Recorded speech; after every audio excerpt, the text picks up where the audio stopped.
Okay, President Trump says he is considering withholding payments to health insurers in an effort to force Democrats to the negotiating table. He tells the Wall Street Journal, quote, "I don't want people to get hurt. What I think should happen and will happen is the Democrats will start calling me and negotiating." We're back with our panel. We have David Gregory, Carol Lee. We're also joined by CNN political analyst Alex Burns. Carol, this was the Wall Street Journal interview. As we said, you sat down with the president for about 70 minutes, a wide-ranging interview. So explain how President Obama had been giving, I guess, billions of dollars to insurers in subsidies for the lowest income people to help sort of bridge the gap. President Trump is threatening to get rid of those. Chuck Schumer says that he'll be hurting low-income people. What did the president tell you about his plan? He left it very open. He said he hadn't made a decision about what he wants to do, and he put it out there, and he did it several times, specifically naming Chuck Schumer, saying that the Democrats would be smart to be contacting me to negotiate on this. And so he's leaving it open to give himself negotiating room, hoping that Democrats will negotiate because he has things he wants from Democrats, including on health care, but on other issues. And so he's using it as leverage to try to get something going with Democrats, which he has not been able to do. At the same time, he said, "I don't want to hurt people." So he left it very undecided and so kind of laid it down as something that to try to get some sort of negotiations going with Democrats. So, David, this is another example of how the president makes his magic. Facts first, okay?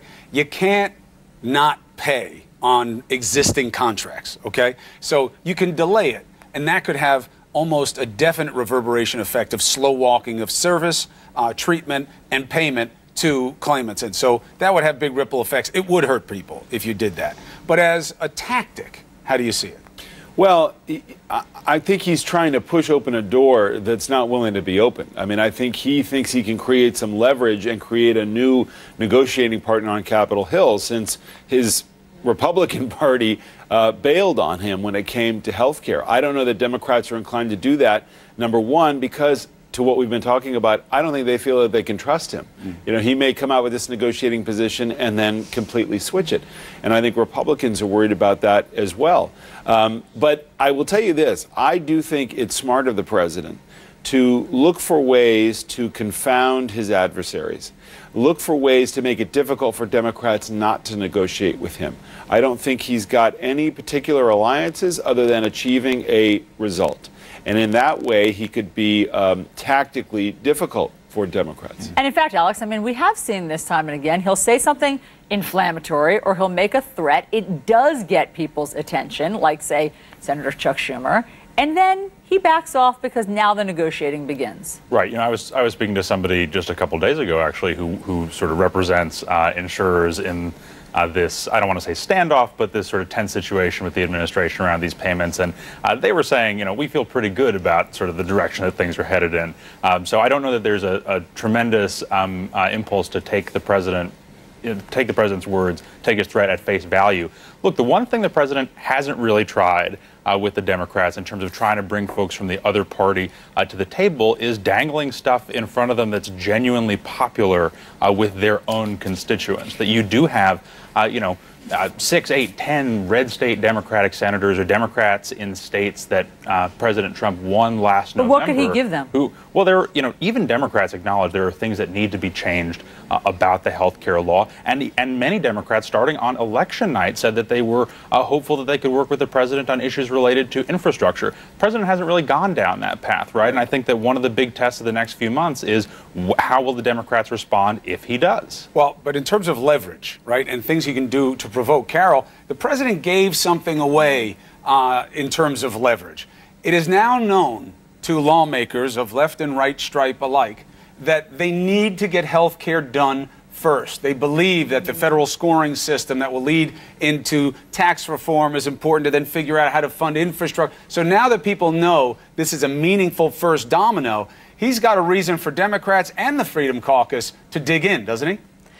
Yeah, it was interesting when we talked to the president yesterday. He said, we asked him about tax reform, for instance, and if he was going to put forward any guidelines or principles on tax reform before health care, and he said absolutely not. He was very clear about that. He's not going to do that, and he's going to instead move forward with health care. And that, as you said, is a signal to not only Republicans but Democrats that this is something he really wants, that he's going to make another effort at it. And so in that sense, they can hold out for what they want. At the same time, if you're a Republican and you've been promising to do something on health care for as long as you have, it's really hard to explain back home why you weren't able to do that when you have the White House, the House, and the Senate in Republican control. So the Republicans on Capitol Hill have an interest in doing something on health care as well. But the president was very clear this week that that's what he wants to do first, which is different from what we saw when after the first effort failed and he said, we're moving on.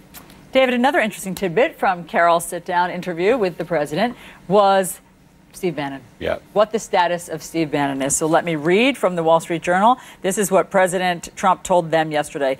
I do my own policy. I'm my own strategist. I have people that I respect. I have people that I listen to. I have many people, and then I make the decision. I'm just saying that Bannon is a guy who works for me. He's a good guy, but I make my own decision. I don't have people making decisions. What do you hear there? You know, doesn't that quote start out with, like, I like Steve? But, you know, which is never a good way. Look, I like Steve. But here's the door. You don't want to get bigger than the boss, especially with this guy. I mean, that's the bottom line. And Bannon's getting bigger than the boss. This dark worldview that he's the great manipulator of Trump, that he's Trump's mind and all that. Trump doesn't like it. Jared Kushner's his son-in-law. I think we don't fully understand the contours of Kushner's influence on the president as well as Ivanka in all kinds of ways on President Trump. And so I think that at the moment, at the very least, Bannon is being marginalized. I don't think he wants to cut him loose. I've always believed that Bannon is there as a kind of keeper of the flame of that Bannon base, of that kind of the fringe element of this conservative movement. So we'll have to see how it shakes out, but I think he's in some trouble. Look, those who have been a student of Trump over the years have always been shocked at how small the circle is. You know, you go into his offices there, you'd expect to see all these people. There's Rona. Be a handful, right, even during the campaign. But there's something that's being neglected in the Bannon analysis. You know, always on the way out. He's fighting with his son-in-law. That's it. It's the only loyalty Trump has is to family. What happens if Bannon walks out of the White House? He is now the most dangerous person that the president could have out there. He would be able to expose him as a hypocrite, as a fraud to his own base, and who knows what he's heard if Breitbart turns on it. Well, Breitbart has already produced all kinds of headaches for the administration on issues like health care, on the relationship with Paul Ryan, on foreign policy, and that's with Steve Bannon in the White House, right? I do think it's important to, just for longer range context on people, you know, being dismissed or shown the door from Donald Trump's world. You know, I'm old enough to remember when Roger Stone was shown the door in the campaign, when Corey Lewandowski was shown the door in the campaign. These are folks who the president has never stopped talking to. It's true, but remember, Bannon has a unique access and unique power on the outside. They have to think about that. Panel, thank you very much. All right, so tensions with North Korea are escalating by the hour. Could the recluse